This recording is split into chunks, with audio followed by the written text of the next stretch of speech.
শার্টের কলার ধরে আমাকে টেনে নিয়ে যাচ্ছে আমার সদ্য বিয়ে করা বউ। তবে একটা না, দুইটা বউ। দুজন দুই দিক থেকে আমার শার্টের কলার ধরে টেনে নিয়ে গিয়ে বাসর ঘরে প্রবেশ করলো। তারপর একজন গিয়ে দরজা বন্ধ করে দিল, আরেকজন আমাকে বিছানায় ছুঁড়ে ফেলে দিল।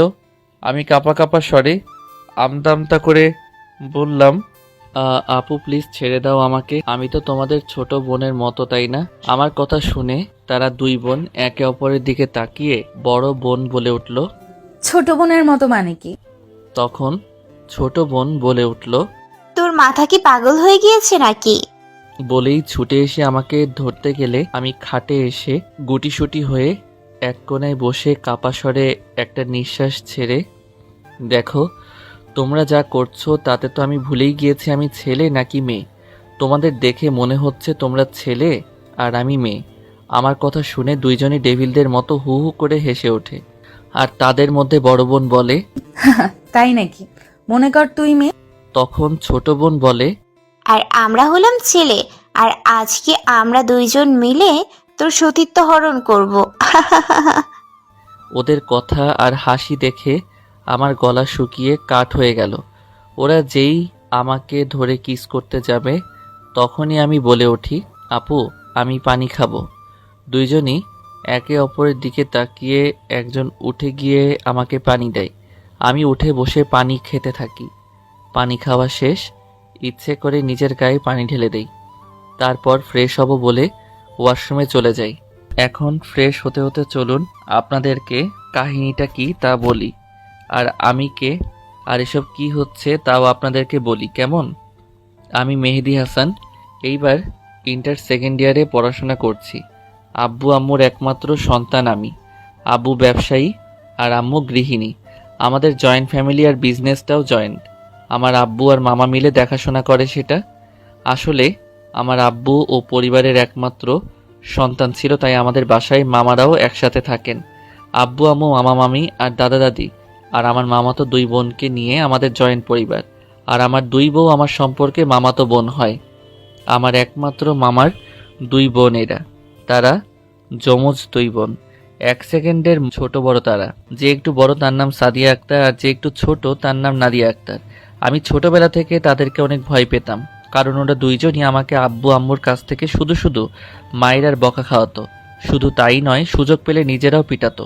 কিন্তু মামা মামি আমাকে বাঁচিয়ে নিত। আমার থেকে 3 বছরের বড় ওরা, আর ওদের রাগের জন্য আমি ওদের ভয় পেতাম অনেক। একবার আমি যখন ক্লাস 2তে পড়ি তখন ওরা আমাকে অনেক ভয় দেখিয়েছিল। ওরা যেখানে যেত আমি সেখান থেকে পালিয়ে যেতাম। স্কুলের সময় শুধু স্কুলে যেতাম, আর বাকি সময় রুমে বন্দি হয়ে থাকতাম। আবার মাঝে মধ্যে ওদের জন্য স্কুলেও যেতাম না।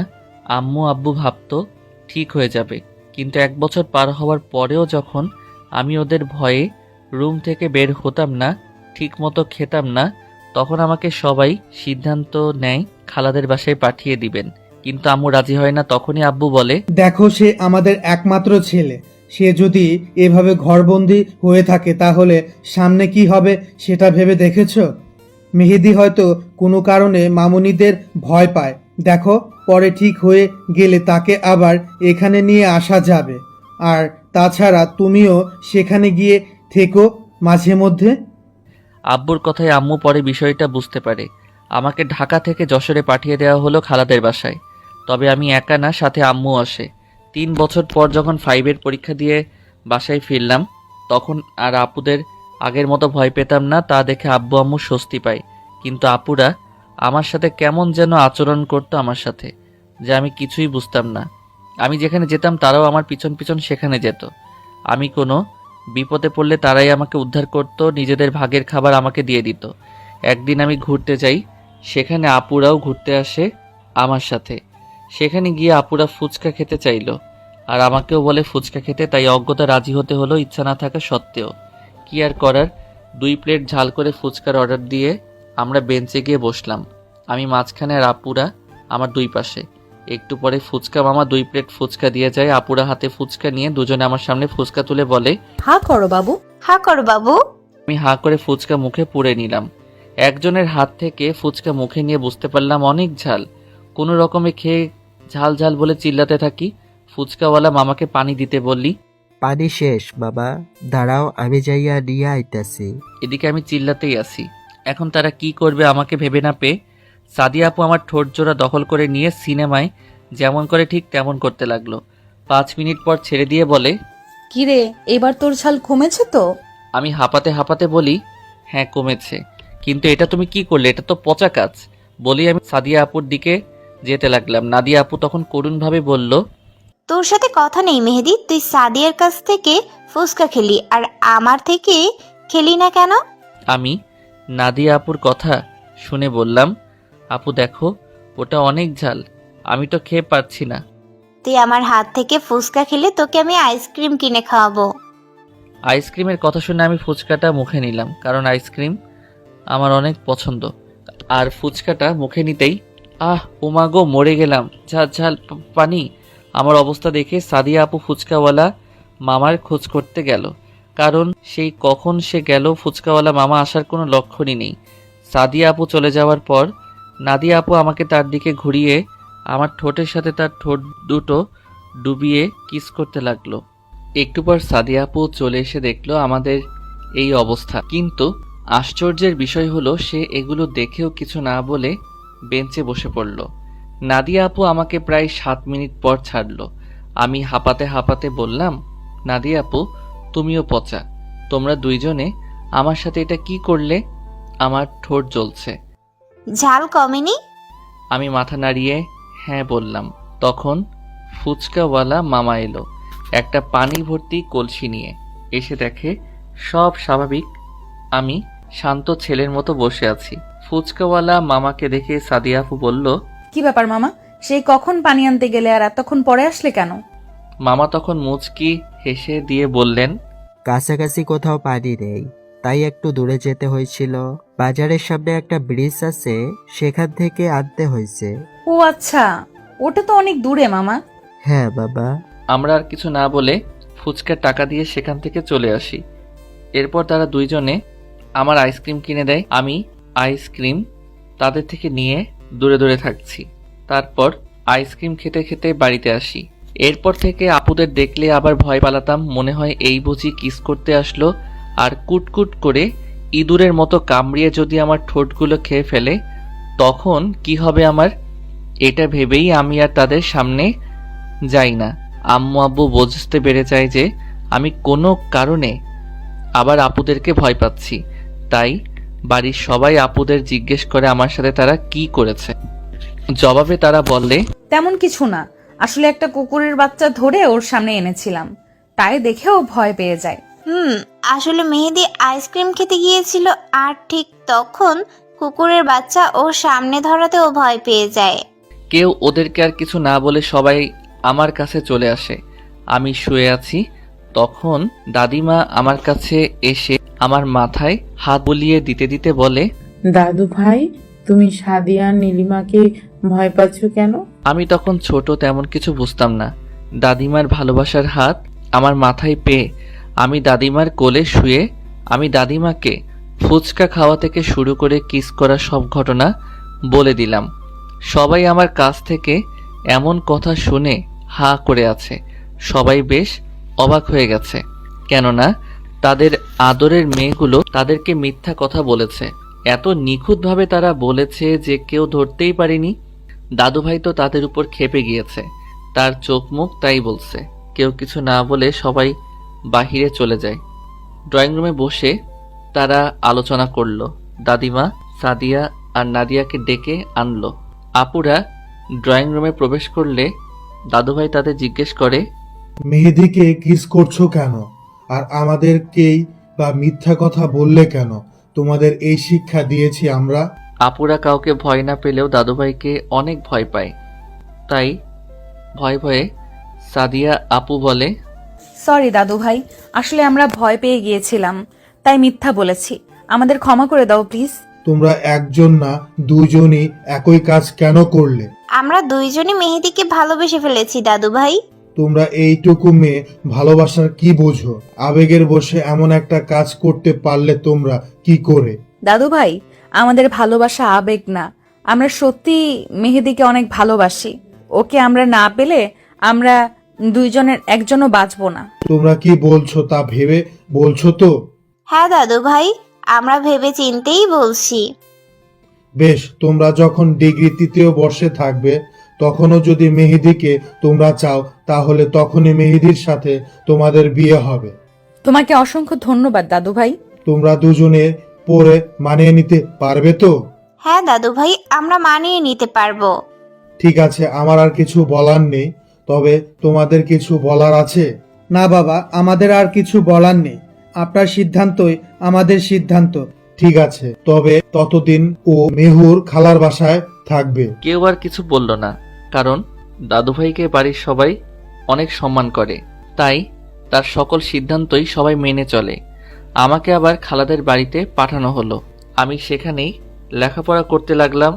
আমার সমবয়সী খালাতো ভাই ছিল একটা, তাই ভালোই সময় কাটতো আমার। তবে আপুদের কিস করার কথা এই হারামির সাথে শেয়ার করার পর থেকে ওই হারামি আমাকে ব্ল্যাকমেল করত, তাই আমি ওর উপরে রাগ করেছিলাম কিছুদিন পর থেকে আবার তার সাথে কথা বলতাম। কি বা করার থাকতো আমার, কারণ এখানে আমার এই একটাই জানের জান দোস্ত ছাড়া আর কেউ নেই। খালা খালু কখনোই আমাকে আব্বু আম্মুর অভাব বুঝতে দেয়নি। এখানে আমি তাদের আরেক সন্তান হয়ে আছি।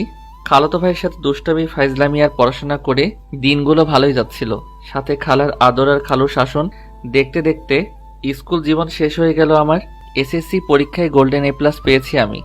খালাদের বাড়িতে তো অনেকদিন কাটালাম, তাই সিদ্ধান্ত নিলাম বাকি পড়াশোনা বাড়িতে গিয়েই শেষ করব। কেউ আর না করলো না, কারণ এখন আমি অনেক বড় হয়ে গিয়েছি, নিজের ভালো মন্দ বুঝতে শিখেছি। তাই বাড়িতে চলে আসলাম। বাড়িতে এসে আব্বুকে নিয়ে ভর্তি হয়ে আসলাম আমাদের বাড়ির সবচেয়ে কাছের কলেজে। এরপর আবার বাড়িতে চলে আসলাম। বাড়িতে এসেই ডাকিনীদের সামনে পড়লাম, মানে আপুদের সামনে। কিন্তু আমি কাউকে চিনতে পারিনি। প্রথমে একজনকে দেখেছিলাম সেই জন্য, পরে আরেকজনকে দেখে চিনতে পারলাম। আপুরা অনেক সুন্দরী হয়েছে আগের চেয়েও, তাই নাই চাইতেও ক্রাশ খেলাম। আজকে আমি প্রথম কলেজে যাচ্ছি, নতুন কলেজ, কেমন যেন লাগছে। আনন্দ, ভয়, টেনশন সব মিলিয়ে একটা মিশ্রিত অনুভূতি হচ্ছে আমার মধ্যে। আমি যে কলেজে ভর্তি হয়েছি সেই কলেজে আপুরাও পড়াশোনা করে, কিন্তু সেটা আমি জানতাম না। প্রথম দিন কলেজে গিয়ে আমি তো অবাক হয়ে গিয়েছি, কারণ আপুরা একটা ছেলেকে ধরে উত্তম মধ্যম কেলাচ্ছে। ছেলেটার নাক মুখ দিয়ে রক্ত বের হচ্ছে, তবুও তাদের একটুও দয়া মায়া হচ্ছে না। আমার মায়া হচ্ছে ছেলেটার প্রতি, আবার ভয়ও করছে আপুদের দিকে তাকিয়ে। জানের ভয় কান্না করে বলেন তো? আমারও আছে, তবুও শেষ রক্ষা যদি করতে পারি। তাই আমি তাদেরকে দূর থেকে ডাক দিলাম, আপু, ও আপু, তোমরা ওখানে কি করো? আমার ডাক শুনে আমার দিকে তাকিয়ে আমাকে দেখে হাত থেকে লাঠি ফেলে দিয়ে ভদ্র মেয়ের মতো দাঁড়িয়ে একটা মুচকি হাসি দিল দুজনেই। আমি বিষয়টা বুঝতে পারলাম না, ওরা আমাকে দেখে লাঠি ফেলে দিয়ে এভাবে ভদ্র হয়ে গেল কি কারণে। আমি এসব ভাবতেছি, ঠিক তখনই সাদিয়া বলে উঠল, কি রে মেহেদি, তুই এখানে কি করছিস? আমি তো এই কলেজেই নতুন ভর্তি হয়েছি। আমার এই কথাটা শুনে তাদের মুচকি হাসিটা উধাও হয়ে গেল নিমিষেই। সেটা আমি বুঝতে পেরে তাদেরকে বললাম, কি হয়েছে আপু, কোনো কি সমস্যা? আরে না না, কি সমস্যা হবে? কোনো সমস্যা নেই, তুই ক্লাসে যা। তা তো যাবই, কিন্তু আপু, তোমরা ওই ছেলেটাকে মারছিলে কেন? আর তোমরা এখানে কি করো? আরে আমরা এই কলেজেই তো পড়ি। আমি কথাটা শুনে একটু অবাকই হলাম, কিন্তু তবুও আমি তাদেরকে এই কিছু না বলে বললাম, দেখি এখন তোমরা সরো, ওই ভাইয়াটাকে হাসপাতালে নিয়ে যেতে হবে। তখন সাদিয়া আপু বলে উঠল, তার দরকার নেই, তুই যা, ক্লাস কর, আমরাই তাকে হসপিটালে ভর্তি করিয়ে দিয়ে আসবো। তুই যা, আমরাই তাকে নিয়ে যাচ্ছি। আমি আপুদের কথায় বিশ্বাস করতে পারছিলাম না, তাই আমি তাদের সাথে থাকতে চাইলাম। তারা আর কথা বাড়ালো না। ছেলেটাকে হাসপাতালে ভর্তি করিয়ে আমরা বাসায় চলে আসলাম। অনেক বেলা হয়েছে, তাই আজকে আর ক্লাস করতে পারলাম না। আমাদের একসাথে তিনজনকে দেখে আম্মু এসে বলল, কি রে, কি হয়েছে তোদের? কারো কি কিছু হয়েছে নাকি? কথাটা বলেই আমার গায়ে টাচ করে তাপমাত্রা পরীক্ষা করছে। তখনই আমি আম্মুকে বললাম, আম্মু, তুমি কোনো চিন্তা করো না, আসলে দুইটা লেডি গুন্ডা রাস্তায় একটা ছেলেকে মেরে রক্তাক্ত করে ফেলেছিল, তাই তাকে হাসপাতালে ভর্তি করিয়ে দিয়ে দেখলাম অনেক লেট হয়ে গিয়েছে, তাই তিনজনে বাসায় চলে আসলাম। কিন্তু ওরা তো অনেক আগেই কলেজে গিয়েছিল, ওদের কোথায় পেলি? আপুরা আইসক্রিম খেতে আইসক্রিমের দোকানে এসেছিল, আর ওই দোকানের সামনে ছেলেটাকে পিটিয়েছিল। আর আমিও আইসক্রিম খেতে ওই দোকানে যাওয়ার সময় আপুদের সাথে আমার দেখা হয়ে যায়। ও আচ্ছা, যা ফ্রেশ হয়ে খেতে আয়। আচ্ছা আম্মু। আম্মু যেতেই আমরা হাফ ছেড়ে বাঁচলাম। এরপর পরের দিন কলেজে গিয়ে কয়েকজন বন্ধু পেয়ে গেলাম। কারণটা হলো আপুরাই। আমার বন্ধু যারা হয়েছে তারা অকারণেই আপুদের ভয় পায়। কাল আপুরা আমাকে দেখে ছেলেটাকে মারেনি, আর সেটা দেখেই আমার সাথে এরা বন্ধুত্ব করেছে। তাদের থেকে জানতে পারি আমার আপুরা এই কলেজের গুন্ডি, সাথে এই কলেজের মধ্যে টপ সেরা সুন্দরী। শুধু এই কলেজের না, আশেপাশের কলেজের মধ্যে এরা দুইজনই সবচেয়ে বেশি সুন্দরী, তাই অহংকারও আছে অনেক, আবার তেমনই আছে পাওয়ার। সেজন্য সামনে এসে কেউ উঁচু গলায় কথা বললেও তাকে পিটিয়ে হাসপাতালে ভর্তি করে দেয়। আর কালকের ছেলেটা সাদিয়া আপুকে প্রপোজ করেছিল, তাই ওকে পিটিয়েছিল। পুচকুবর, এই পুচকুবর। পুচকুবর, এই পুচকুবর। হঠাৎ এমন অদ্ভুত নাম শুনে পিছনে তাকিয়ে দেখি আমার দুই গুণধর আপু কলেজ ক্যাম্পাসের অপর প্রান্তে দাঁড়িয়ে আমায় ডাকছে। ওরকম অদ্ভুত নামে কেউ কাউকে ডাকে নাকি? কেউ বুঝতে না পেরে তাকিয়ে আছে। তখনই নাদিয়া ওখান থেকে বলে উঠল, এই মেহেদি, পুচকুবর জানে মানামার, আমাদের কাছে আসো না একবার। কথাটা শুনে আমার মুখ লজ্জায় লাল হয়ে গেল। কাশতে কাশতে আমার অবস্থা খুব খারাপ, চোখ মুখ লাল হয়ে গিয়েছে, সাথে চোখ দিয়ে পানি পড়ছে টপ টপ করে। তবুও আমার কাশি থামছে না। আমার এমন অবস্থা দেখে অপর প্রান্ত থেকে আপুরা দৌড়ে এসে একজন আমার মাথায় হাত বুলিয়ে দিচ্ছে, আরেকজন আমাকে আস্তে আস্তে করে পানি খাওয়াচ্ছে। দুইজনের এমন কাণ্ড দেখে আমার বন্ধুরা হা করে তাকিয়ে আছে। এই গুন্ডি মেয়েরা এমন শান্ত হয়ে আমার সেবা করছে, তাও ওরা কেউ বিশ্বাস করতে পারছে না। তারপর থেকে শুরু হলো আপুদের টর্চার। কোনো মেয়ের দিকে তাকানো যাবে না, আর যদি ভুল করে কোনো মেয়ের দিকে তাকিয়েই ফেলি তাহলে সেই মেয়েটাকে আর পরের দিন থেকে কলেজে দেখা যায় না। কোনো মেয়ের সাথে কথা বলে তাকে পরের দিন পাওয়া যায় হাসপাতালে। তাই কোনো আমার সাথে ভয়ে কথা বলে না, কারণ সবারই মরার ভয় আছে। তাই আরো বেশি আমাকে সব মেয়েরা এড়িয়ে চলে। আমাকে মেয়েরা দেখলেই কম করে হলেও 100 হাত দূরে থাকে। একদিন কলেজে একটা মেয়ে আসে, দেখতে বেশ সুন্দরী, তবে আপুদের মতো এত সুন্দরী না, তবে কমও না কোনো দিক থেকে। মেয়েটি হলো আমাদের কলেজের প্রিন্সিপালের মেয়ে। ওই মেয়ে নাকি আবার ভীষণ রাগী, স্বয়ং প্রিন্সিপাল স্যারও নাকি তার মেয়েকে দেখে ভয় পায়। বলা ভালো, এই কলেজের প্রতিষ্ঠাতাদের মধ্যে আমার আব্বু ও মামার সাথে প্রিন্সিপাল স্যারের ভাগ্য আছে, তবে প্রিন্সিপাল স্যারের বেশি না, 20%-এর মতো। আমি সেই কলেজে এসে বন্ধুদের সাথে বসতেই অনেক বলে, মামা, আজকে কলেজে একটা সুন্দরী মেয়ে এসেছে। কিরে গুতো দিস কেন? আগে শোন তো পুরো কথা। তখন পিছন থেকে একটা মেয়ে বলে ওঠে, খুব সুন্দর তাই না?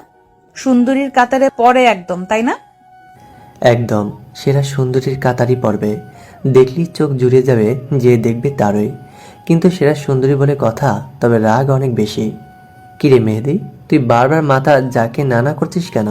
ও আচ্ছা, তাই বুঝি। তার রাগটাও কি সেরা সুন্দরীদের মতোই নাকি? একদম রাগটাও সেরা সুন্দরীদের মতোই। কিন্তু তোমরা আপু, তোমরা এখানে? আমি তো মেহেদির সাথে মজা করে এমনি বলছিলাম। তাই না? Shut up rascal. এখানে বসে বসে তুই মেহেদের মাথায় তুই এসব ঢুকাচ্ছিস? আপুদের দেখে আমি অনেক আগেই ভয়ে শেষ। অনেককে অনেক বোঝানোর চেষ্টা করেছি, কিন্তু সে বুঝলো না। এখন নে ঠেলা সামলা। কিন্তু আপুদের এমন গর্জনে আমরা সবাই ভয়ে একে অপরের হাত ধরে দিলাম। সেখান থেকে ভো দৌড়, একদম এক দৌড়ে বাসায় এসে পৌঁছেছি। সাথে বন্ধুরাও আছে। সবাই মিলে অনেককে উত্তম মধ্যম আদর দিয়ে বললাম, শালা, যখন যেটা বলা শুরু করি সেটা শেষ না করা পর্যন্ত থামতে পারিস না? কোথায় কে বসে বা দাঁড়িয়ে আছে সেটা দেখতে পারিস না? অনেক কাঁদো কাঁদো করে বলল, আরে কত মারবি আমাকে? আমার ভুল হয়ে গেছে, ক্ষমা করে দে প্লিজ। এরপর আমরা অনেককে ছেড়ে দিয়ে যে যার মতো বাসায় চলে আসি। বাসায় এসে রুমে চলে যাই। রুমে এসে ফ্রেশ হয়ে দেখি দাদিমা বিছানায় বসে আছে। আমি দাদিমার কাছে এসে দাদিমার কোলে শুয়ে পড়ি। কি হয়েছে আমার ছোট্ট বরটার? আমি দাদিমাকে জড়িয়ে ধরে বললাম, দাদিমা, আপুরা আমার সাথে এমন করে কেন? আমার কোনো মেয়ে বন্ধুর সাথে আমাকে তারা কথা বলতে দেয় না, তারা এমন কেন দাদিমা? দাদিমা কিছুক্ষণ চুপ থেকে বলে, দেখো, তুমি তো এখনো ছোট, তাই তারা চায় না তুমি কোনো ভুল পথে চলে যাও, আর সেই জন্য তোমাকে কোনো মেয়ের সাথে মিশতে দিচ্ছে না, বুঝলে? তা ঠিক আছে, কিন্তু তারা আমাকে পুচকু বর বলে কেন ডাকে সবার সামনে? দাদিমা কি বলবে ভেবে পায় না। পিছন থেকে দাদুভাই বলে, কিরে তুই আমার বউয়ের কোলে শুয়ে আছিস কেন? আমি আরো ভালো করে শুয়ে দাদিমাকে জড়িয়ে ধরে বলি, তোমার একার বউ নাকি? এটা তো আমারও বউ। কেন, সেটা তুমি জানো না নাকি? এটা শুনে দাদুভাই দাদিমাকে উদ্দেশ্য করে বলে, কি গো, তুমি আমাকে না বলে আরেকটা বিয়ে করে নিলে? তখন দাদিমাকে কিছু বলতে না দিয়ে আমি বলে উঠি, আরে দাদুভাই, বিয়ে করেছি তো কি হয়েছে? এখনো তো বাসর করিনি। এখন তোমার পারমিশন নিয়ে ভাবছি বাসরটাও সেরে ফেলবো। আমার কথা শুনে দাদুভাই রাগী রাগী ভাব নিয়ে বলে, কি বললি শয়তান? দাঁড়া, করাচ্ছি তোকে, আমার বউয়ের সাথে বাসর করাচ্ছি। আমাকে আর পাইকে জাপাং করে উঠে সাপাং করে দিলাম এক দৌড়ে বাড়ির বাইরে। দাদু ভাইকে সবাই ভয় পেলেও আমি ভয় পাই না, কারণ দাদু ভাইকে আমি অনেক ভালোবাসি, আর দাদু ভাইও সেম, তাই ভয়টা আর কাজ করে না। এদিকে আমি চলে আসার পর দাদিমা দাদু ভাইকে বলছে, আর কতদিন মেহেদির কাছ থেকে এভাবে লুকাবে? ওরও তো একটা মতবাদ আছে, তাই না? তুমি মানুষ চিনতে ভুল করছো। মেহেদি একদম তোমার মতোই হয়েছে। বড়রা যা বলবে ও সেটাই করবে। আমি জানি মেহেদি পানির মতো স্বচ্ছ, ওর পবিত্র মনে কোনো কাদা নেই, কিন্তু ওর সেই মনে যদি কখনো কাউকে জায়গা দিয়ে ফেলে, তখন তো সাদি আর নাদিয়াকে মেনে নিতে পারবে না। মেহেদি ধুকে ধুকে বেঁচে থেকেও দিনের পর মরবেও। পিছন থেকে সাদিয়া বলে উঠল, আমরা দুই বোন থাকতে এমন হতে দেব না কখনোই দাদিমা, এই বিশ্বাসটুকু রাখতে পারো। হ্যাঁ দাদিমা, ওকে আমরা আজ থেকে ভালোবাসছি না, 6 বছর ধরে তিলে তিলে ওকে আমরা ভালোবেসে যাচ্ছি। আমি জানি তোমাদের ভালোবাসা খাঁটি, কিন্তু মন যে শুনে না কোনো বারণ। তাই মেহেন্দিকে দেখে রেখো, কারণ এখন মেহেদির উঠতি বয়স, প্রেম ভালোবাসা করতে তো চাইবেই, তাই সাবধানে থেকো। হ্যাঁ, আর মেহেদিকে এখন কিছু বলো না, কারণ আমরা চাই না মেহেদি সিক্রেট করুক। ঠিক আছে দাদু ভাই, আমরা কিছু বলবো না। আচ্ছা দাদু ভাই, দাদিমা, আমরা আসি তাহলে এখন। হঠাৎ করে অনেক জ্বর অনুভব করছি আমি, কিন্তু তবুও ঘুম থেকে উঠে ফ্রেশ হয়ে কলেজে যাওয়ার জন্য রেডি হচ্ছি। প্রথম ইয়ারের ফাইনাল পরীক্ষার আর মাত্র 2 মাস বাকি। রেডি হয়ে নিচে এসে দেখি বাড়ির সবাই আছে, সাথে অনিকও আছে। অনিক আর আমাদের বাড়িটা পাশাপাশি, তাই অনিক মাঝে মধ্যে আমাদের বাড়িতে আসে, আর আমিও ওদের ওখানে যাই। নিচে এসে খেতে বসি সবার সাথে, কিন্তু খাবার মুখে দিতেই পেটের ভিতরে কেমন যেন মোচড় দিয়ে সব বেরিয়ে আসতে চাইছে, তাই মুখ চেপে বেসিংয়ে এসে সব বের করে দিলাম। পেটে কিছু নেই বলে তেমন কিছু বের হয়নি। আপুরা আমার এমন অবস্থা দেখে দৌড়ে আমার কাছে চলে আসে, দুজনেরই হাতে পানির গ্লাস। আমি তা দেখে ওখানেই ওদেরকে রেখে চলে গেলাম খাবার টেবিলে, কারণ আমি মুখ পরিষ্কার করে নিয়েছি। খাবার টেবিলে বসতেই অনেক বলে উঠল, কিরে তুই আবার কার সাথে আকাম কুকাম করে ধরা খাইলে? এরপর আমি অনেকের কথায় অবাক হয়ে বললাম, মানে? সবাই জানার আগ্রহ নিয়ে তাকিয়ে আছে অনেকের দিকে, আপুরাও তাকিয়ে আছে। এরপর অনেক বলে, আচ্ছা আমি কি চোর নাকি যে সবাই এমনভাবে আমার দিকে তাকিয়ে আছো? বাচ্চা ছেলের ওপরে এভাবে তাকালে তো স্টক করে উপরে টিকিট কনফার্ম করে আসবে। অনেকের কথাই সবাই ওর দিকে থেকে মুখ ফিরিয়ে যে যার মতো করে খেতে লাগলো। তারপর আবার অনেক বলে উঠল, কিরে কার বাচ্চা তোর পেটে? কার সাথে আকাম কুকাম করে পেটে বাচ্চা বাঁধালি? অনেকের কথা শুনে সবার খাওয়া অফ হয়ে গেল, আর সাদিয়া আপু তখন জুস মুখে দিয়েছিল। অনেকের কথায় তার হেঁচকি উঠে গেল। আমি অবাক হয়ে অনেককে বললাম, তুই কি বলছিস এগুলো? কি বলবো আর, যেভাবে মেয়ে মানুষের মতো মুখে হাত চেপে ধরে দৌড়ে ওয়াশরুমে গেলি, আবার বমিও করলে, এখন তোর ওপর তো আমারও সন্দেহ হচ্ছে ভাই। অনেকের কথার বিষয়টা বুঝতে পেরে সবাই হেসে দিল। আমি উঠে গিয়ে অনেককে মারতে লাগলাম। 2-3টা মাইর দেওয়ার পর অনেক আমার হাত ধরে ফেললো। আমার হাত ধরতেই অনেক বুঝে যায় আমার শরীরের তাপমাত্রা অনেক বেশি। সে আমাকে ধরে এক জায়গায় বসিয়ে আমাকে জিজ্ঞেস করার আগেই আমি অজ্ঞান হয়ে পড়ি। চেয়ার থেকে ধরে আমাকে অনেক বাঁচায় পড়ে যাওয়ার হাত থেকে। আমার এমন অবস্থা দেখে সবাই খাবার ছেড়ে দৌড়ে আসে আমার কাছে। আপুরা এসে আমাকে ধরে বুঝতে পারে আমার অনেক জ্বর এসেছে। তখন আপুরা কান্না শুরু করে দেয়, আর এটা দেখে অনেক টাসকি খেয়ে যায়। তখন অনেক বলে, এটা ওকে দেখার বাকি ছিল। হায় মোর খোদা, কি দিন আইলো গো। অনেকের কথায় কারো কোনো খেয়াল নেই, সবাই আমাকে নিয়ে ব্যস্ত। ধরাধরি করে সবাই আমাকে আমার রুমে নিয়ে এলো। দাদু ভাই ডাক্তারকে ফোন দিয়ে আসতে বলল। একটু পর ডাক্তার চলে আসলো। ডাক্তার এসে আমাকে চেক আপ করে 2টা ইঞ্জেকশন আর কিছু ওষুধ লিখে দিয়ে চলে যায়। আর যাওয়ার আগে বলে যান রাতের আগে জ্ঞান ফিরবে না। আমাকে ঘুমের ইঞ্জেকশন দেওয়া হয়েছে, তবে আস্তে আস্তে জ্বর কমে যাবে। খুবই ভালো হবে যদি আমার মাথায় জলপট্টি দেওয়া হয়, আর হাতে পায়ে তেল মালিশ করে দিলে, আর পারলে স্যুপ বানিয়ে খাইয়ে দিলে ঘুমের মাঝে, তাহলে অনেক উপকার হবে রোগীর জন্য। এগুলো বলে ডাক্তার চলে গেল। কথাটা শুনে আপুরা দুজনে কিচেনে চলে যায়। একজনের হাতে পানি আর কাপড়, আর অন্যজনের হাত গরম করা তেল। দুজনেই আমার পাশে এসে বসে আমার শরীরের উপর মোটা একটা কম্বল দিয়ে দিল। তারপর একজন জলপট্টি দিয়ে দিচ্ছে, আরেকজন হাতে পায়ে তেল মালিশ করে দিচ্ছে। এটা দেখে সবাই বাহিরে চলে যায়।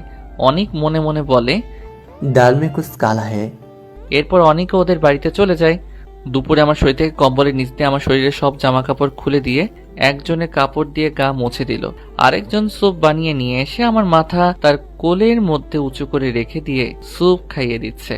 স্যুপ খাওয়া শেষ হলে একজন আমার কাছে সাথে থাকে, আরেকজন অনেকের বাসায় গিয়ে অনেককে ডেকে আনে। অনেক কিছু না বলে চলে আসে। এসে দেখে আমি ঘুমিয়ে আছি, সাথে আমার পাশে আমার হাত ধরে বসে আছে নাদিয়া আপু। তখন অনেক বলে, আমাকে কেন ডেকে আনলেন আপু? তুই মেহেদির পোশাকগুলো পরিয়ে দে তো। কথাটা শুনে অনেক বলে, কেন, ও কি পোশাক ছাড়াই ঘুমিয়ে আছে নাকি? হ্যাঁ, আমরা ওর পোশাকগুলো খুলে ওর গাটা মুছিয়ে দিয়েছি। তখন অনেক চোখ বড় বড় করে দুজনের দিকে তাকিয়ে বলে, নাউজুবিল্লাহ নাউজুবিল্লাহ, একটা বাচ্চা ছেলেকে এইভাবে অচেতন অবস্থায় পেয়ে আপনারা দুজন ছেলেটার ইজ্জত হরণ করতে পারলেন? এই, তুই কোনো কিছু না জেনেই এমন ভাবে চেঁচামেচি করছিস কেন? না মানে, তোমরা যেভাবে বললে তাই ভাবলাম বাচ্চা ছেলেটার আজ বুঝি সব গেছে। হয়েছে, আর বোঝা লাগবে না তোর। আমরা বাইরে যাচ্ছি, তুই মেহেদিকে পোশাকগুলো পরিয়ে দে। বলেই আলমারি থেকে একটা টি শার্ট আর একটা ট্রাউজার বের করে দিয়ে তারা চলে গেল বাহিরে।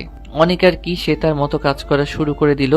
কম্বলটা সরিয়ে আমার দিকে তাকিয়ে হেসে দিল, আর মনে মনে বলল, মাইয়া মানুষ না দেখি বোঝে বেশি। কারণ আমার পরনে তখনও একটা মিনি প্যান্ট পরানো ছিল, যা আপুরা জানে না। জ্বরের ইঞ্জেকশনের সাথে ঘুমের ইঞ্জেকশন ছিল বিধায় এক ঘুমে রাত 10টা বাজলো। রাত 10টার পর আমার ঘুম ভাঙলো। ঘুম থেকে সজাগ হয়ে দেখি পুরো রুম ঘুটঘুটে অন্ধকার। বিছানা ছেড়ে উঠতে গেলে বুকটা খুব ভারী ভারী লাগলো। কি ব্যাপারে এত ভারী ভারী লাগছে কেন? আমাকে কি কেউ কিডন্যাপ করে আনলো নাকি? আবার উঠার চেষ্টা করলাম, কিন্তু পারছি না। তখন ভাবলাম আমাকে হয়তো কেউ সত্যি সত্যি কিডন্যাপ করেছে, না হলে এভাবে অন্ধকারের মধ্যে আমাকে বেঁধে রাখবে কেন? কথাটা ভেবেই জোরে চিৎকার করতে থাকি আমি, বাঁচাও বাঁচাও বাঁচাও বলে। আমার চিৎকার শুনে সবাই আমার রুমে চলে আসে। আপুরা উঠে তাড়াতাড়ি রুমের লাইট অন করে দেয়। ইতিমধ্যে আমার রুমের সবাই এসে উপস্থিত হয়ে গিয়েছে। আমি তা দেখে পুরাই অবাক হয়ে গিয়েছি। আমি তার মানে নিজের রুমেই ছিলাম, তাহলে আমি তখন বিছানা থেকে উঠতে পারলাম না কেন? এদিকে দুই দিক থেকে দুই আপু বলল, কি হয়েছে মেহেদি তোর? তুই ওভাবে চিৎকার করলি কেন রে? কিছু দেখে কি ভয় পেয়েছিস? আমার এসব কথা শুনতে ভালো লাগছিল না, তাই আমি বলে উঠি, এই পেতনিরা চুপ থাকো তো। আর আমি একটু আগে বিছানা ছেড়ে উঠতে পারছিলাম না কেন? আর আলো দেওয়ার সাথে সাথেই বিছানা ছেড়ে উঠতে পারলাম কিভাবে? আমার কথা শুনে আপুরা বুঝে যায় বিষয়টা কি ঘটেছিল। সবাই উৎসুক হয়ে তাকিয়ে আছে কি হয়েছে তা জানার জন্য। তখন সাদিয়া আপু বলে, আসলে জেগে থাকতে থাকতে কখন যে ঘুমিয়ে পড়েছিলাম মনে নেই আমাদের। এরপর নাদিয়া আপু বলে, হ্যাঁ, ঘুমের ঘোরে হয়তো আমরা মেহেদির উপরে শুয়ে পড়েছিলাম, কিন্তু বিশ্বাস করো আমরা ইচ্ছাকৃতভাবে এমনটা করিনি। কিভাবে ঘুমিয়ে গিয়েছি আমরা নিজেরাই জানি না। বিষয়টা সবাই বুঝে যায়। তখন আম্মু বলে, আচ্ছা বুঝেছি, এগুলো বাদ দিয়ে মেহেদিকে কিছু খাবার খাইয়ে ঔষধ খাওয়া। ঠিক আছে। বলেই সাদিয়া আপু চলে গেল কিচেনে। আমি কিছু না বুঝে সবাইকে বললাম, আমি তো কিছু বুঝিনি, কেউ আমাকে কিছু বোঝাও। তুই অসুস্থ মেহেদি, তাই এত কথা বলিস না। আমি তো ঠিকঠাকই আছি। তা তো থাকবেই, যেভাবে সাদিয়া আর নাদিয়া সারাদিন ধরে তোর সেবা যত্ন করেছে। আমি একটু অবাক হয়ে বললাম, কি বলছো তোমরা? রুমটা ভালোভাবে দেখো, তাহলে ঠিক বুঝতে পারবে। আমি দাদিমার কথা শুনে সারা রুম চোখ বুলিয়ে দেখলাম। এক সাইডে রাখা আছে তেল গরম করা, আরেক সাইডে আছে একটা বালতি পানি ভরা, তার পাশে আছে সুপের বাটি। ওয়াশরুমের দিকে তাকিয়ে দেখলাম এক বালতি পানি, যা দেখে বোঝাই যাচ্ছে যে মাথায় পানি দেওয়া হয়েছে। এরপর বেলকনির দিকে চোখ যেতেই নিজের দিকে তাকালাম, তারপর দিলাম এক চিৎকার। এরপর সবাই আমার চিৎকার শুনে কানে হাত দিল। তখনই অনেক রুমে প্রবেশ করতে করতে বলল, মেয়ে লোকের মতো এভাবে চিল্লাচ্ছিস কেন? নিজেকে কি তৃতীয় লিঙ্গের মানুষ হিসেব করতে চাচ্ছিস নাকি? আমি কিছু বলতে যাব, তখনই আবার অনেক বলে উঠল, আবে শালা, এত আতঙ্কিত হওয়ার কিছুই নেই, তোর কোনো কিছু আমি দেখি নাই। কথাটা শুনে আমি কিছুটা স্বস্তি পেলাম আর বুঝলাম আমার পোশাক চেঞ্জ করিয়েছে এই হারামি। তারপর আর কি, সাদিয়া আপু এসে আমাকে খাবার খাইয়ে দিল আর নাদিয়া আপু এসে আমাকে ওষুধ খাইয়ে দিয়ে চলে গেল। আর ঠিক করা হলো অনিক আজকে আমার সাথে ঘুমাবে, রাতে যদি আবার আমার জ্বর আসে। তাই শুয়ে আছি আমি আর অনিক। তখন অনিক বলে উঠল, দোস্ত ডাল মে কুছ গড়বড় হে। কেমন? আমি সঠিক জানি না, তবে 99.9% শিওর যে তোর মামা তো দুই বোনই তোকে ভালোবাসে। দূর, এটা হতে পারে না। যদি হয়? আমি শিওর এমন হতেই পারে না। তাহলে আমি যা বলবো তুই তাই করে দেখ। কি করতে হবে আমাকে? সামনে পরীক্ষা, তাই এখন কিচ্ছু করতে হবে না, তবে তবে কি? পরীক্ষা পর করতে হবে। কিন্তু কি করব সেটা তো বলবি। আগে বল, যা বলবো তা করতে পারবি তো? করব, বল। প্রমিস? প্রমিস। এইবার বল। কিরে, তুইও কি আপুদের ভালোবাসিস নাকি? দেখ, এবার লাত্তি খাবি কিন্তু। আরে রাগিস কেন, শোন তাহলে। পাগল নাকি? আমি পারবো না এগুলো। তুই প্রমিস করেছিস মেহেদি, করতে তো তোকে হবেই। কিন্তু তোর আন্দাজ যদি সত্যি হয় তাহলে আপুরা আমাকে শেষ করে দিবে, আর তা না হলে ওই গুন্ডি মেয়ে আমাকে কাঁচা চিবিয়ে খেয়ে ফেলবে। তেমন কিছু হবে না, চিল কর। আরে রাখ তোর চিল, এখন ঘুমাতো। অনেক আর কিছু না বলে ঘুমিয়ে যায়। আমিও এসব কথা ভাবতে ভাবতে ঘুমিয়ে পড়লাম। পরের দিন থেকে শুরু হলো আমার সেই কলেজ লাইফ। এর মাঝে প্রিন্সিপাল স্যারের মেয়ের সাথে আমার একবারও দেখা হয়নি। কারণটা হলো আমার আপুরা। প্রিন্সিপাল স্যারের মেয়ের নাম আশফিয়া খান আহি। আহি যেখানে থাকে আমিও ওই দিকে যেতে লাগলেই আপুরা এসে আমাকে আটকিয়ে দেয়। একটা বিষয় বড্ড অনেক ভাবায় আমাকে, আর সেটা হলো আমি আসার আগে আপুরা প্যান্ট শার্ট পরে কলেজে আসতো। প্রথম দিনেও তাই দেখেছিলাম। আমি এত কিছু না ভেবে পড়াশোনায় মন দিলাম। দেখতে দেখতে পরীক্ষার দিন চলে এলো। ভালোই ভালোই সবগুলো পরীক্ষা দিলাম। ভালোই হয়েছিল পরীক্ষাগুলো। পরীক্ষা শেষ হলে খালামণিদের বাড়িতে গিয়ে কয়েকদিন থেকে আসলাম। সাথে করে আমার খালাতো ভাই অয়নকেও নিয়ে আসলাম। অয়নের নাকি সেখানে একা একা লাগে, তাই অয়ন আমার সাথে আমারই কলেজে ভর্তি হলো। আর এটাই হলো বিপত্তি, কারণ প্রথম দিন অয়নকে নিয়ে কলেজে আসার সাথে সাথেই গেটেই ঠাস। বুঝলেন না তো? চট্টর মানি কেউ কাউকে ঠাস করে অয়ন নিচে পড়ে যায়। আহি আর অয়নের ঠোঁটজোড়া আহির দখলে। অয়ন বেচারা করে ছাড়ানোর চেষ্টা করছে, কিন্তু পারছে না। বিষয়টি কি হচ্ছে আমরা দাঁড়িয়ে বোঝার চেষ্টা করছি। ঠিক তখনই আহির বান্ধবীরা এসে বলে 5 মিনিট নাকি শেষ। আহি অয়নকে ছেড়ে দিয়ে বলে, সরি বেবি, জাস্ট ডেয়ার ছিল। আমরা তো পুরাই টাসকি খেলাম কথাটা শুধুমাত্র একটা ডিয়ারের জন্য। এইভাবে একটা ছেলের ইজ্জতের উপর হামলা চালালো। আহি চলে যাবে ঠিক তখনই অয়ন বলল, বে, আমার ইজ্জত লুটে নিয়ে চলে গেল গো। কেউ ধরো রে, আমার ইজ্জত লুট করেছে। এই মেয়েকে আমি জেলের বাট খাওয়ামু। কথাটা শুনে আহি অয়নের কাছে এসে অয়নকে বলে, এভাবে কান্না করে নিজেকে গে প্রমাণ করতে চাচ্ছিস নাকি? চারিদিকে সবাই দেখছে। একটা কিসের জন্য ছেলে হয়ে কান্না করাটা মানায় না। বাসায় কি ওটা কেটে ফেলো কেমন? আহির এমন কথায় অয়ন কান্না থামিয়ে চুপ হয়ে যায়, আর আমি টাসকি খেয়ে যাই পুরাই। আমি অনেক আর অয়ন কাছাকাছি ছিলাম বিধায় সব কথাই শুনতে পেয়েছিলাম। আহি চলে যেতেই আমি বললাম, মামা এটা মাইয়া না অন্য কিছু? পুরাই আগুন। তখন পিছন থেকে আমার কান টেনে পেতনি বলে ওঠে, পুরাই আগুন তাই না? ওদের এখানে এখন কোনোভাবে আশা করিনি, তাই ভয়ে ভয়ে বললাম, আপু আসলে তুমি যা ভাবছো তেমন কিছু না। পাশ থেকে আরেক পেতনি আমার আরেক কান টেনে ধরে বলে, কি ভাবছিস? আর কিনা ক্লাসে না গিয়ে এসব করে বেড়াচ্ছিস? দুই পেতনির একই কাহিনী। অয়ন এদিক থেকে আপুদের বলে উঠল, আমার ইজ্জতটা লুটে নিয়ে চলে গেল, তাহলে আগুন নয় তো কি হবে? আর আমি তো কিছুই করলাম না, সব তো ওই মায়াটাই করলো। অয়নের কথায় আপুরা আমার কানটা ছেড়ে দিল। আমি কান ছাড়া পেয়ে 2 হাতে 2 কান নাড়াতে লাগলাম। এরপর আমি বললাম, আজকে আমি নিরীহ অবলা ছেলে বলে মারলে তো? আচ্ছা ঠিক আছে, বাড়িতে গিয়ে আমি আমার বউ আর সতীনের কাছে বিচার দিব। আমার কথা শুনে আপুরা দুজনে আমার দিকে কেমন করে যেন তাকালো। তারপর বলল, বউ তো দাদিমা। হ্যাঁ। তাহলে সতীনটাকে? দাদু ভাই এই কথা শুনে তারা আমার দিকে সরু দৃষ্টিতে তাকিয়ে থাকলো কিছুক্ষণ, কিন্তু কিছু বলল না। আমি কান নেড়ে যাচ্ছি, এখনো অনেক ব্যথা করছে। অনেক জোরেই ধরেছিল মনে হয়, রেগেছিল হয়তো অনেক, কিন্তু আমি রাগার মতো কি এমন কাজ করেছি? এদিকে আপুরা অয়নের কাছ থেকে সবটা শুনে হেসে দেয়। জীবনের প্রথম আমি আপুদের হাসতে দেখলাম। হাসলেও আপুদের সেই রকম লাগে, মনে হয় একই মেয়ে ডাবল পার্ট। চলাচল, পছন্দ, খাওয়া, মারামারি, ঝগড়া, হাসি, কান্না সব একই রকম, শুধু 2টি শরীর, এইটুকুই পার্থক্য এদের মাঝে খুঁজে পাই আমি। আচমকা এক ভয়ানক কাজ করে ফেলি আমি। ওদের গালের মধ্যে যে টোল আছে সেই টোলের গর্তে আমার 2 হাতে 2 আঙুল দিয়ে স্পর্শ করি, আর সাথে সাথেই ওদের হাসি বন্ধ হয়ে গেল। আমি যে এমন কিছু একটা করব তা আমি নিজেও কল্পনা করতে পারিনি। আপুদের দিকে তাকিয়ে দেখি দুজনেই লজ্জাবতী গাছের ন্যায় নুয়ে আছে। আমরা তো পুরাই এটাই দেখার বাকি ছিল। আমরা তো ভাবলাম আমার গালে 2টা চড় পড়বে, কিন্তু এটা কি হলো? কেন কি জানি, 2 জন 2 গালে চুমু দিল। কি কপাল রে ভাই তোর। আব্বে শালা চুপ কর। ওই ভাবলাম চড় থাপ্পড় দিবে, কিন্তু চুমু দিল 2টা। 2 জনে কেন? আমার মতো ঠোঁটে পড়েনি তো। তুই জানিস না? ওহো, আমি তো ভুলে গিয়েছিলাম, সরি জান। এই 1 মিনিট, তোদের মধ্যে গে কোনটা? গে মানে কি? গে মানে হলো গে। গে না হলে একটা ছেলে আরেকটা ছেলেকে জান বলে নাকি?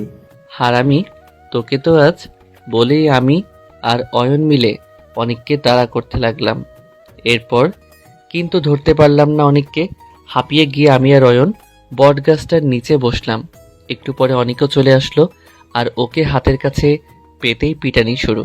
আজকে প্রথম ক্লাসে স্যার আসতে পারিনি কোনো একটা কাজে, তাই আমরা বসে আছি। একটু পর অনিক আমাকে বলল, কি রে, মনে আছে তো? কি মনে থাকবে? সারা ভুলে গেলি পরীক্ষা করার কথা? ও কিন্তু ভাই, আমার না ভয় করছে অনেক।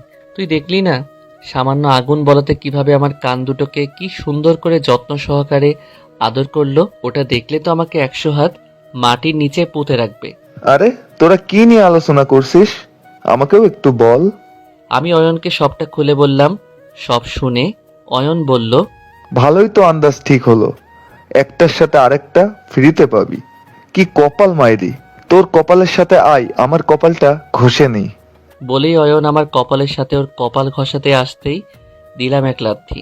ও মা গো, মইরা গেলাম রে বাবা।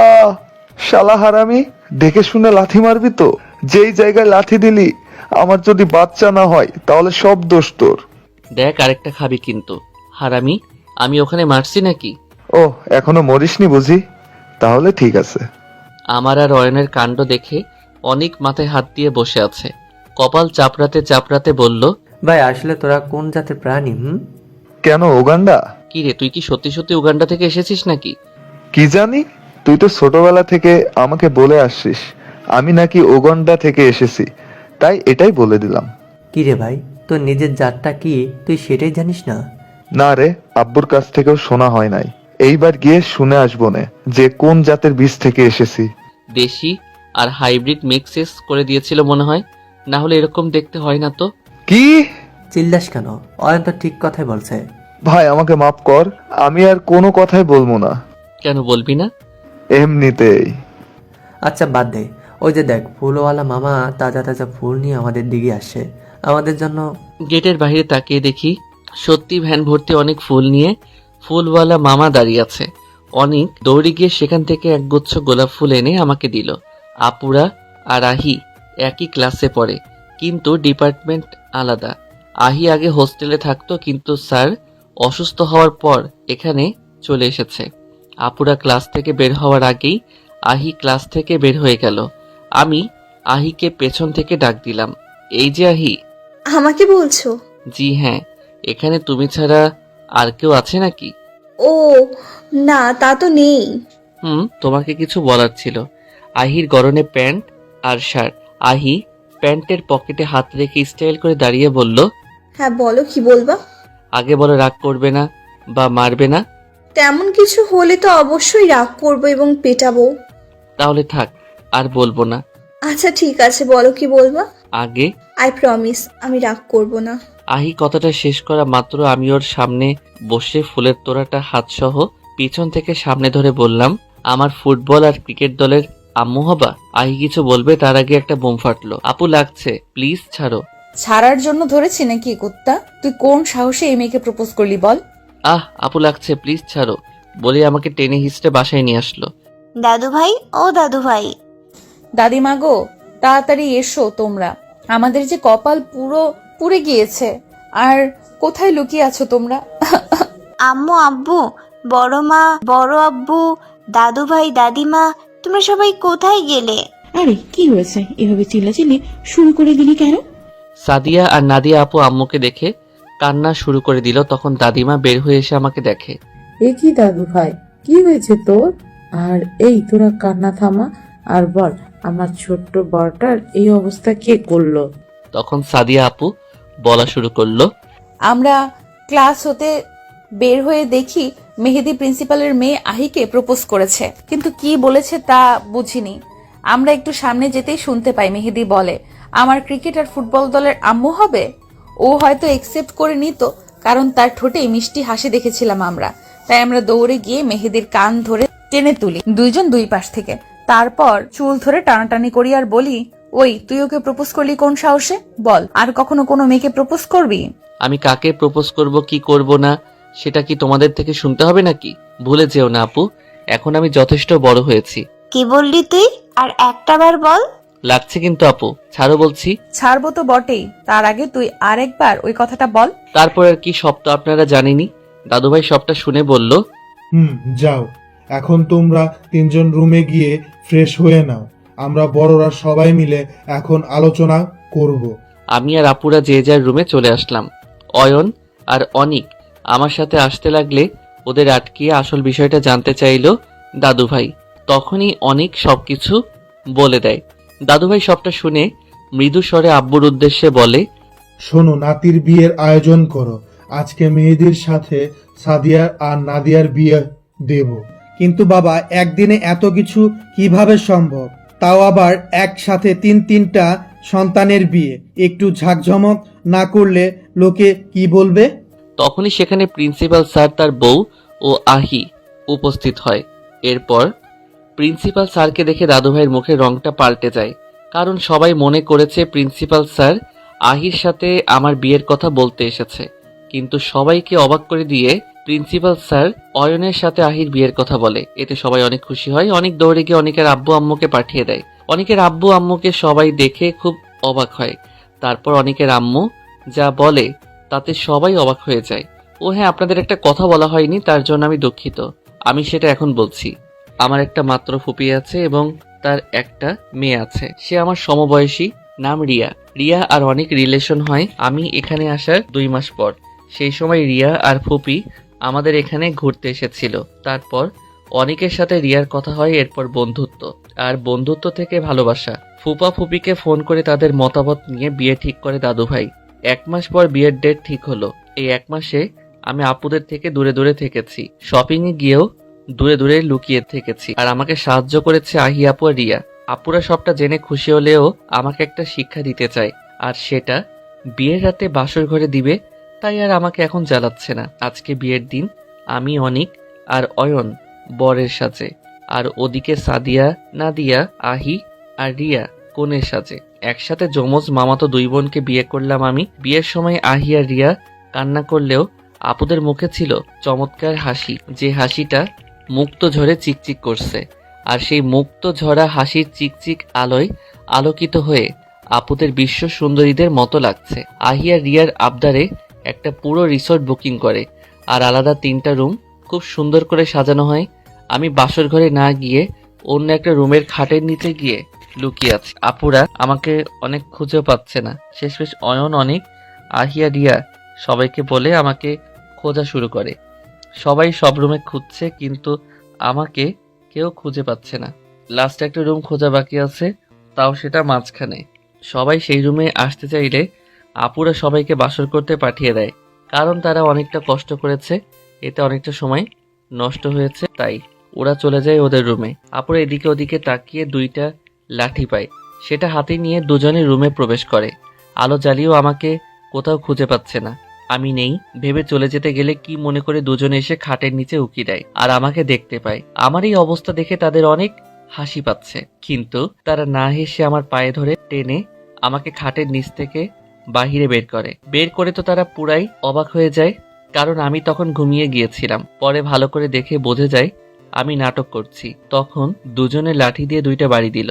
আমি চিৎকার করে উঠি, তবে খুব একটা জোরে লাগেনি। আমার চিৎকার শুনে আপুরা ভয় পেয়ে যায়। আমার কাছে আপুরা আসতে চাইলে তখনই আমি দৌড় দিতে চাইলাম, কিন্তু দুজনে দুই হাত দিয়ে টান দিয়ে ধরে আমাকে দেয়ালের সাথে চেপে ধরে।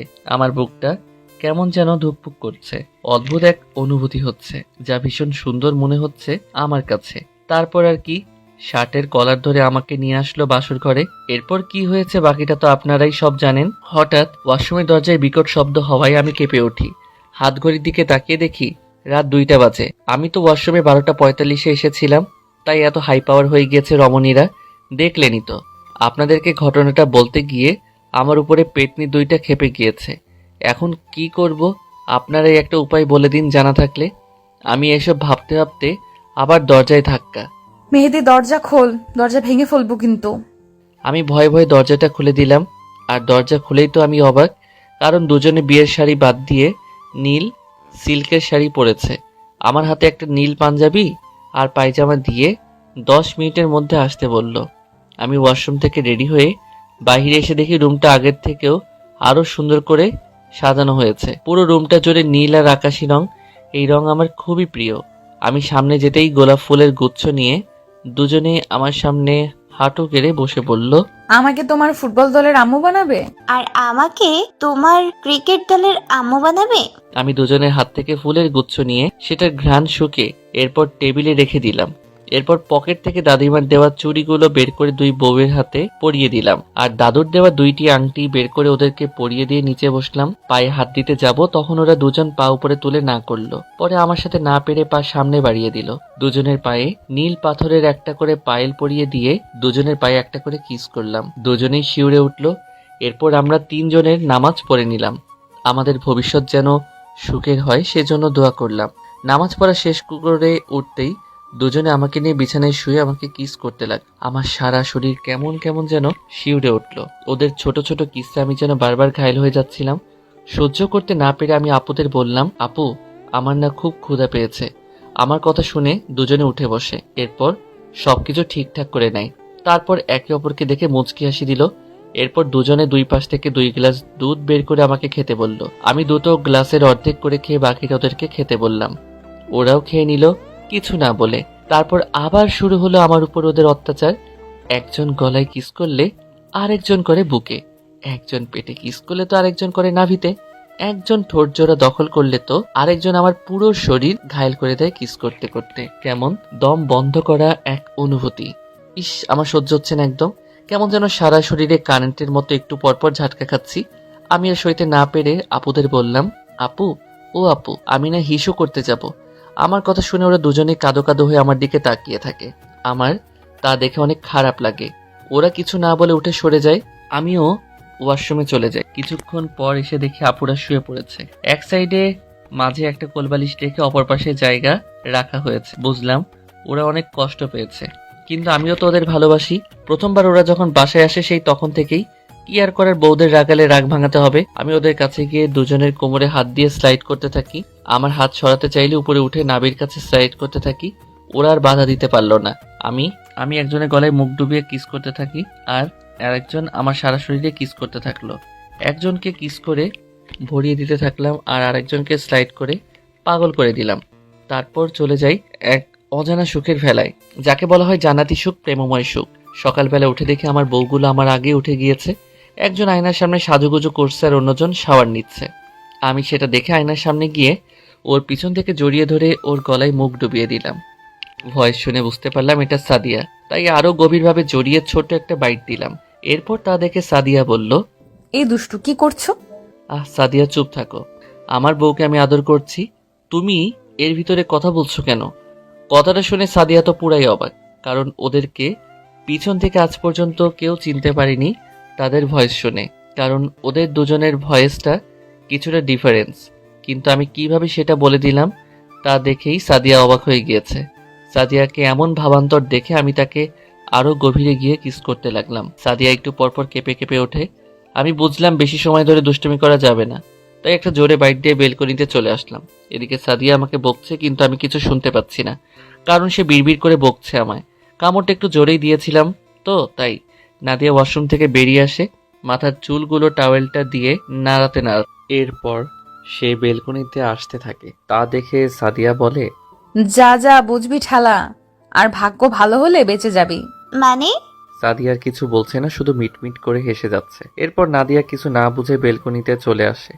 আমাকে দেখে বেলকনিতে দাঁড়িয়ে থাকতে দেখে একটু অবাক হয়, কিন্তু কিছু বলছে না। নাদিয়া তার মতো নিজের কাজ করতে থাকে। আমি নাদিয়ার দিকে তাকিয়ে দেখি নাদিয়াকে অনেক গর্জিয়াস লাগছে। আমি এক পা করে ওর দিকে এগিয়ে এসে পিছন দিক থেকে জড়িয়ে ধরে গলায় মুখ ডুবিয়ে কিস করতে থাকলাম আর পেটে স্লাইড করতে থাকি। নাদিয়া জমে ঠান্ডা হয়ে গিয়েছে, কেমন অদ্ভুতভাবে কাঁপছে, তা দেখে মৃদু হাসলাম আমি। নাদিয়া এখন বুঝতে পেরেছে সাদিয়া তখন ওকে কেন ও কথা বলেছিল আর কেনই বা হেসেছিল। আমি আরো গভীরভাবে জড়িয়ে নাদিয়াকে কিস করতে থাকলাম। এরপর নাদিয়া বলে উঠল, প্লিজ মেহেদি ছাড়ো। ছাড়বো বলে তো ধরিনি নাদিয়া। নাদিয়াও বেশ অবাক হয়ে গিয়েছে। আমি এই সুযোগে ওকে আরো গভীরে কিস করতে লাগলাম। ওই একটু পরপর কেঁপে কেঁপে উঠল, তাই নাদিয়াকেও সেম জায়গায় সেমভাবে বাইট দিয়ে ছেড়ে দিলাম। এরপর চলে আসলাম ওয়াশরুমে। নাদিয়া বিড়বিড় করে বকছে আর কামড়ের জায়গায় হাত রেখে ভিতরে চলে আসলো। এরপর সাদিয়ার কাছে এসে বসে পড়ল। এরপর দুইজন দুজনের দিকে তাকিয়ে দুজনেই হা হা করে হেসে দেয়। সবাই রেডি হয়ে সকালের নাস্তা খেয়ে যে যার বউ নিয়ে বাসায় চলে আসলাম। বাসায় এসে ফ্রেশ হয়ে রুমে এসে আমি তো অবাক, আমার রুমে তো কিছুই নেই, শুধু একটা খাট, পড়ার টেবিল আর আলমারি ছাড়া। বাইরে এসে আম্মুকে জিজ্ঞেস করতেই আম্মু বলে, তোর রুম এখন থেকে মাঝখানেরটা, ওখানে গিয়ে দেখ। কারণ কি আম্মু? কারণ হলো তোর রুমটা অনেক ছোট, তাই। ও আচ্ছা, বলেই আমি নতুন রুমে চলে আসলাম। রুমে এসেই তো আমি পুরাই অবাক। রুমটা অনেক সুন্দর করে সাজানো হয়েছে। বিশাল একটা খাট আর 3টা আলমারি, যার গায়ে নাম লেখা আছে কোনটাকে ব্যবহার করবে। একটা বিশাল বড় ড্রেসিং টেবিল আরও নানান কিছু রাখা আছে রুমের মধ্যে। রুমটা ভালো করে দেখলাম, এটা সাউন্ড প্রুফ রুম। এই বাসায় সকল রুম সাউন্ড প্রুফ রুম, শুধু আমার আর নাদিয়ার রুম ছাড়া। ওই রুমগুলো ছোট আর বাচ্চাদের রুম বলে এই সিস্টেম করা ছিল না। আমি ফ্রেশ হয়ে এসে দেখি দুজনের জামা কাপড় আলমারিতে গুছিয়ে রাখছে। আমাকে দেখে দুজনে আমার দিকে তাকিয়ে দেখলো আমি টাওয়েল পেঁচিয়ে দাঁড়িয়ে আছি। তা দেখে একজন টি শার্ট আর আরেকজন ট্রাউজার এনে আমাকে দিল। আমি একটা মুচকি হাসি দিয়ে এগুলো নিয়ে আবার ওয়াশরুমে চলে গেলাম। একটু পর বেরিয়ে এসে দেখি দুজনেই বসে আছে। আমি বের হতেই বলল, খেতে চলো। চলো। দুপুর হয়ে গিয়েছে, কারণ আস্তে আস্তে আমাদের অনেক সময় লেগে গিয়েছিল সেখান থেকে, তাই খেতে চলে গেলাম। খাবার টেবিলে এসে দেখি সবাই আছে এখানে। আমিও একটা চেয়ারে বসে পড়লাম। আমার দুই পাশে আমার দুই বউ বসে পড়ল। ওরা দুজনে দুজনের প্লেটে খাবার তুলে নিল, কিন্তু আমাকে দিল না। এটা দেখে আমি মনে অনেক কষ্ট পেলাম। ভাবলাম ওদের হয়তো অনেক ক্ষুধা পেয়েছে, তাই হয়তো আমাকে খাবার তুলে দেওয়ার কথা ওদের মনে ছিল না। কথাটা ভেবেই যেই খাবার নিতে যাব তখনই সাদিয়া বলে উঠল, হা করো। আমি বুঝতে পারলাম এই জন্যই হয়তো আমার প্লেটে খাবার দেয়নি। আমি আর কোনো কথা না বলে খেয়ে নিলাম। দুপাশ থেকে দুই বউ খাইয়ে দিচ্ছে। বেশ মজাই লাগছে। এমন ভাগ্য কয়জনের কপালেই বা আছে। আমি তৃপ্তি সহকারে খাচ্ছি, তখনই তো কপাল দেখে আমার নিজেই খুব হিংসা হচ্ছে। কেন? এই যে তোর দুই পাশে দুইটা সুন্দরী বউ তোকে খাবার খাইয়ে দিচ্ছে, আর আমাকে দেখ কি ফাটা কপাল। আরে বুড়ো, কি যে বলো, আমার 3টা বউ, একজন হয়তো অভিমান করে আছে তাই খাইয়ে দিচ্ছে না, না হলে সামনে থেকে আরেকটা সুন্দরী বউ খাইয়ে দিত। কথাটা শুনে দাদুভাই রাগী হওয়ার ভাব করে বলে, তোর দুইটা সুন্দরী বউ থাকতে আমার একটা সুন্দরী বউয়ের দিকে নজর দিস কেন রে? বারে, এটা তো আমার বড় বউ, বিয়ে করেছি সে অনেক বছর আগে, কিন্তু আফসোস এখনো পর্যন্ত বাসরটাই করতে পারলাম না। অনুমতি দাও না বুড়ো, শুভ কাজটা শেষ করে ফেলি। তবে রে দাঁড়া তুই। আমাকে আর পাইকে, খাওয়া তো অনেক আগেই শেষ হয়ে গিয়েছে, তাই এক দৌড়ে রুমে চলে আসলাম। রুমে এসে শুয়ে পড়লাম, উদ্দেশ্য ভান করে ঘুমিয়ে পড়ব। কিছুক্ষণ পর আমার দুইটা বউ রুমে চলে এলো। দরজাটা লক করে আমার দুই পাশে দুইজন শুয়ে আমার বুকে মাথা রাখলো। এই শোনো না, বলো, শুনছি। তুমি কি আমাকে ভালোবাসো? তোমাদের কি মনে হয় ভালোবাসি নাকি বাসি না? মনে তো হচ্ছে ভালোই বাসো। আমি সাদিয়া আর নাদিয়ার ঠোঁটে ছোট্ট করে একটা কিস করে বললাম, হ্যাঁ গো পাখিরা, আমিও তোমাদের অনেক ভালোবাসি। সত্যি? হ্যাঁ বউ, সত্যি। ওরা খুশিতে গদগদ হয়ে আমাকে শক্ত করে জড়িয়ে ধরে, আমার বুকে দুজনে ছোট্ট একটা কিস করে আবার চুপটি করে শুয়ে পড়ল। এইভাবে আনন্দ, দুষ্টুমি, হাসি, কান্নায় চলতে থাকলো আমাদের জীবন। সাদিয়া আর নাদিয়া কখনোই ঝগড়া করে না, আর যদিও তেমন কিছু হয় তাহলে তারা নিজেরাই তার সমাধান করে ফেলে, না হলে মানিয়ে নিয়ে চলে। আপনারা সবাই দোয়া করবেন এভাবে মিলে মিশে যেন সারাটি জীবন কাটাতে পারি আমরা।